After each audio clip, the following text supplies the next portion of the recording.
नमस्कार दोस्तों, HRDIS में आप सभी का स्वागत है। कैसे हैं आप सभी लोग? आई होप आप सभी लोग अच्छे होंगे और अपनी पढ़ाई को बहुत बढ़िया तरीके से कर रहे होंगे। देखिए, आज सुबह मैंने एक वीडियो बनाया था और उसमें मैंने आप लोगों को कहा था कि कुछ विशेष बातें हैं, उन्हें आपको फिलहाल जो है ध्यान रखनी है, जो कि आपका बचा हुआ समय है। उसी कंटेक्स्ट में एक दो बातें मैं आपसे दोबारा कहना चाहूँगा, और वो ये है कि सबसे पहले जो सबसे महत्वपूर्ण जो बात होती है वो पढ़ाई से हटके है, और वो ये है कि आपकी सकारात्मकता यानी कि पॉजिटिविटी इस एग्जाम को लेकर के क्या है। कौन सा एग्जाम? जो अभी आने वाले आगामी एग्जाम है, जैसे कि आपका RO होगा यूपीपीसीएस का, यूपीपीसीएस 2024 का एग्जाम हो गया, और यूपीएससी का जो है एग्जाम। ठीक, ये तीन बड़े एग्जाम अभी आपके लिए लगे हुए हैं। यूपी की कंटेक्स्ट अगर मैं बात करूं तो बाकी अदर एग्जाम भी आपके हैं, बीपीएससी हो गया, एमपीपीएससी हो गया और अदर एग्जाम्स, राइट। तो इन सभी चीज़ों के लिए सबसे महत्वपूर्ण एक ही बात होती है, आप इस एग्ज़ाम को लेकर के कितने सकारात्मक हैं। यदि आप नकारात्मक हैं, यदि आप इस बात पर विचार करते हैं कि फॉर्म बहुत ज़्यादा फिल किए गए हैं, सीटों की संख्या कम है वगैरह वगैरह, तो कहीं ना कहीं जो है ये आपके लिए एक तरीके से घातक साबित हो सकता है। सीटें कितनी हैं, कितने ज़्यादा फॉर्म फिल किए गए हैं, इन सब चीज़ों से आपको बच के रहना है। आपका बस एक ही काम है, वो है आपकी अपनी पढ़ाई सकारात्मक होकर के कॉन्टिन्यूस वे में आपको पढ़ाई करनी है, डेली यहाँ पे आपको पढ़ाई करनी है बस, राइट। एक चीज़ दूसरी जो सबसे महत्वपूर्ण बात जो कि मैंने सुबह भी आपसे लोगों से कही थी, और वह है कि कंटेंट को इस समय जितना ज़्यादा कम से कम कर सके आप कम कर दीजिए।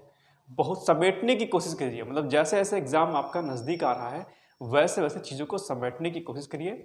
बुक्स वगैरह कम से कम करिए, ऑब्जेक्टिव जितने ज़्यादा सॉल्व कर सकते हैं करिए, करंट अफेयर्स पर खूब फोकस करिए। और आरओ की तैयारी कर रहे हैं अगर आप, तो हिंदी वाले जो है सब्जेक्ट पर आपको बहुत ज़्यादा फोकस करने की आवश्यकता होगी। हिंदी को स्किप मत करिए, बिल्कुल मत करिए। आप ये मत सोचिए कि 2 दिन हम 3 दिन गैप कर लें उसके बाद हम पढ़ाई करें, नहीं, ऐसा नहीं है।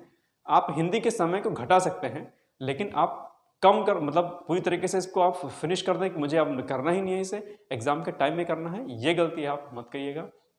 हिंदी और करंट अफेयर्स आप रोजाना करिए, डेली भी आप पे करिए, ये आपके लिए सबसे ज़्यादा फायदेमंद होगा। और ये बात मैंने आपको तकरीबन 1.5-2 महीने पहले ही आपको मैंने बता दिया था। ठीक, तो ये चीज़ें हैं। दूसरी बात है वो कि यूट्यूब पर कंटेंट और बुक शॉप पर कंटेंट की भरमार है, बहुत मैटर है।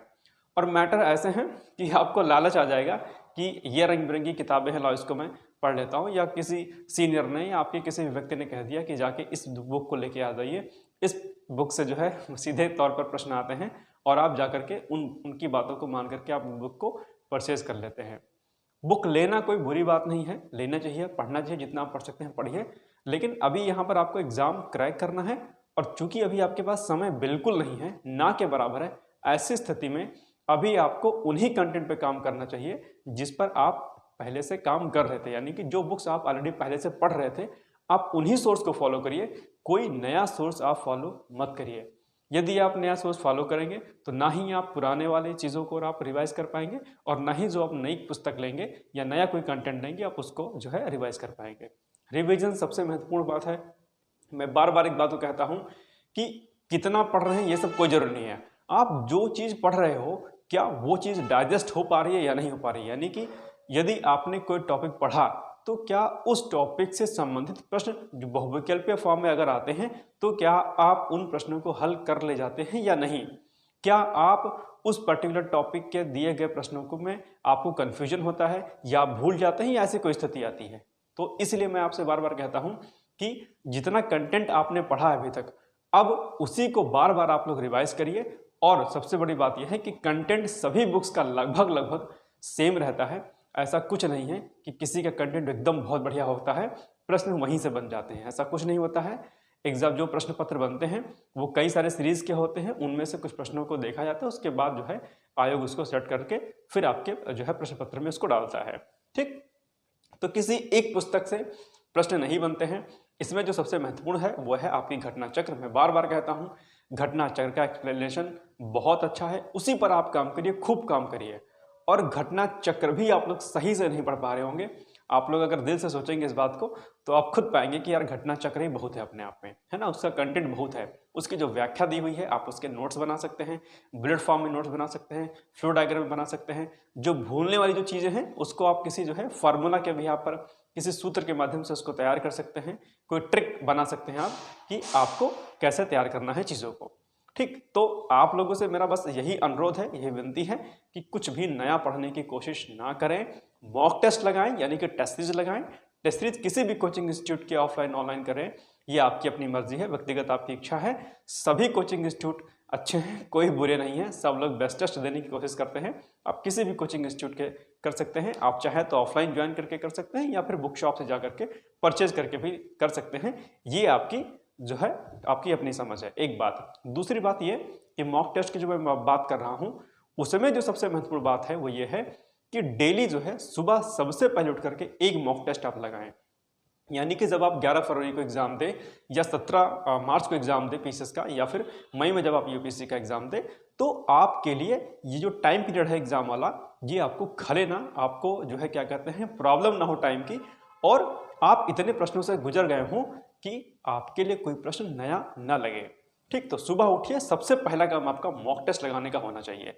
मॉक टेस्ट लगाइए। यदि आपने 15 दिन लगातार इस काम को कर लिया, आप खुद में बहुत ज़्यादा एनर्जेटिक फील करेंगे और आपको लगेगा कि ये बहुत बेहतर काम कर रहे हैं। जब आप परीक्षा हॉल में बैठेंगे और लगातार आप मॉक टेस्ट दे के जाएंगे, तो आपके लिए परीक्षा हॉल में बैठना कोई दिक्कत वाली बात नहीं होगी। आप घबराएंगे नहीं।